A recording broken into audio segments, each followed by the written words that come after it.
Hello guys, இன்னைக்கு நம்ம சேனல்ல என்ன ரெசிபி பார்க்க போறோம்னா விநாயகர் சதுர்த்தி மோதகம் ரெசிபி தான் பார்க்க போறோம்.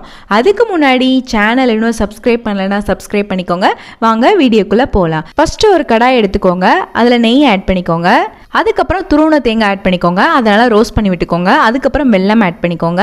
அதுக்கப்புறம் ஏலக்காய் தூள் ஆட் பண்ணிக்கோங்க. வெல்லம் நல்லா மெல்ட் ஆன பின்னாடி ஸ்டவ் ஆஃப் பண்ணிடுங்க. இப்போ பூர்ணம் ரெடி ஆயிருச்சு. அதுக்கப்புறம் ஒரு கடாயில நெய் ஆட் பண்ணிக்கோங்க. அதுக்கப்புறம் அதுல தண்ணி ஆட் பண்ணிக்கோங்க.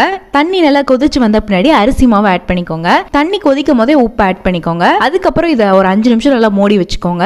அதுக்கப்புறம் இதை நல்லா பிசைஞ்சு எடுத்துக்கலாம். அதுக்கப்புறம் கொஞ்சமா மாவு எடுத்துட்டு நான் செய்யற மாதிரி செஞ்சுக்கோங்க. நல்லா இந்த மாதிரி கப் ஷேப் வந்தோன்னா உள்ளுக்க பூர்ணத்தை வச்சுட்டு நான் செய்யற மாதிரி ப்ளீட்ஸ் எடுத்துக்கோங்க. இப்போ மோதகம் ரெடி ஆயிருச்சு. அதுக்கப்புறம் ஒரு இட்லி பிளேட் இல்லைன்னா ஸ்டீமர் பிளேட் எடுத்துக்கோங்க.